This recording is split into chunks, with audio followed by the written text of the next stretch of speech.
So, today we're going to be talking about Group B Rally. Don't know why. Bored. Just thought about doing it. Playing GTA in the background. Don't exactly know what I was doing that day. Alright then. And yeah, so we're going to be talking about Group B Rally and what happened.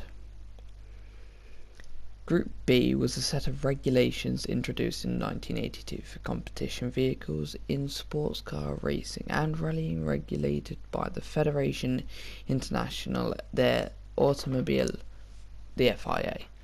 I think they were French. I'm not sure, French or Italian. The Group B regulations fostered some of the fastest, most powerful and the most sophisticated cars ever built, and is most commonly referred to as the golden era of rallying. I mean, I wasn't born then, didn't know what happened, but just rallying is such an amazing spectacle. However, a series of major accidents, some of them fatal, were blamed on the outright speed and lack of crowd control at events after the death of Henry Tovin, I don't know, and his co-driver Sergio Cresto. In a 1986 Tour de Course, the FIA established the class dropped its previous plans to Alright, so now I've got to be quiet, which is even better, because like, what time is it? Jesus Christ, it's almost 1 in the morning, it's like 20 to 1. Yeah, the FIA disestablished class dropped its previous plans to replace it by Group S, and instead replaced it as a top-line formula by Group A. The short-lived Group B era has acquired legendary status among rally fans and automobile enthusiasts in general. Now, if I'm correct, well, I think Group B went from 1982 to 1987 because somebody had crashed a Ford RS200 into a massive crowd, and then number 2, I think I just said 2 but either way, had crashed their Delta S4 into a tree, which I think is this Henry Tovin and the Sergio Cresto people driving the Lancia Delta. And I think 3 were injured and 3 were killed and 48 were injured. Which, if Group B was still a thing, and if Group B did ever come back, I don't think it should, because it needs to have the classic sense of the vehicles, if you know what I mean. Like, the classic vehicles would be much better than new ones, because you got everything with like the don't know, like you get more technology now. Oh dear, excuse me. Oh, I don't know why I make these videos, because like my voice always seems so croaky, because I'm like, oh, alright guys, yeah, don't worry. But no, all I need to do is put on like a softer voice. It's not that hard. But 30 years ago, the final season of Group B rallying began at the Rally Monte Carlo.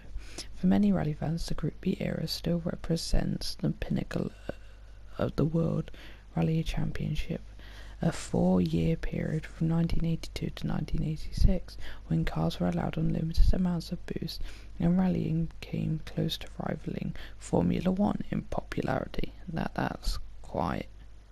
And I don't really like Formula 1 rallies. Always been like a better thing for it. Like, it's had more of a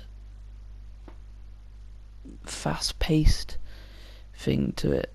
Like, it looks much nicer. But with machines tuned to upwards of 600 brake horsepower and ground control that was at best lax and at worst non-existent, Group B's fate was grimly predictable, so when Finnish driver Henry Tovioni fatally crashed at 1986 Tour de Corse. Rallying had its wings clipped, and it was all over for Group B. But as ferocious cars live on as fabled monsters in rallying's collectible, unconscious. I can't read. So to celebrate their memory, here's redbulls.com. Pick of our 5 favourite group. I'm just reading this off the internet. Number 1, the Audi Quattro. Now, my god, this was a beast of a car. Like, the sound of this, I think it's like a flat 4. The best moment. Hannu Mikkola and Stig Blomqvist winning consecutive drivers' titles behind the wheel of Quattros in 1983 and 1984. Worst moment. Audi's decision to pull out of Group B immediately following the fatal crash in 1986 Rally de Portugal. Quite simply, the Quattro is the most important rally car of all time. There have been game changers in rallying, but nothing on the scale of the Audi Quattro. WRC manufacturers had initially resisted adopting four-wheel drive on their cars, thinking that the extra weight and complexity of the systems would cancel out any advantages. But when the original non-Group B Quattro debuted in 1980, it immediately showed that a well-sorted four-wheel drive system was the business. Bee's knees, that is, when Audi brought out the Group B versions of the car, first the A1 and the A2, and then the Radical Sport Quattro, the formula was refined. Power figures were increasingly hiked to report of 591 in 1986. Fuck. Now this was the fucking stupid car, Lancia Delta S4. Henry Tovinen winning on the car's debut in 1985 Lombard. Tovinen's fatal crash in 1986. It was such a mental car. Also, the noise of it was so sexy.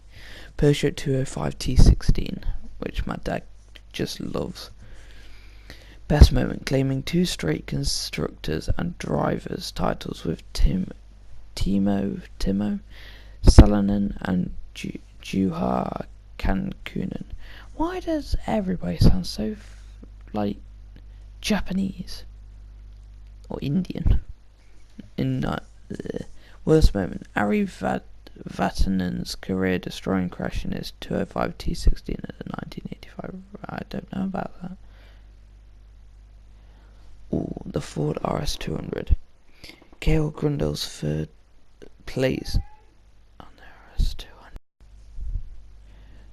the RS200's WRC debut at the 1986 rally in Sweden. Worst moment, a privately owned RS200 being involved in a fatal crash with spectators 1 event later at Rally de Portugal. That's the MG Metro 6R4.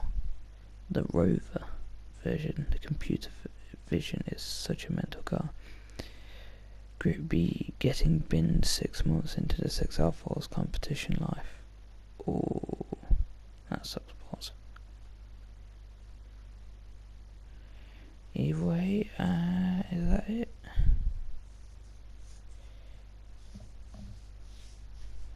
Let's try and find another website for stuff. I'm apparently delivering a Reaper to the buyer, and I don't know why. Load, you take so long.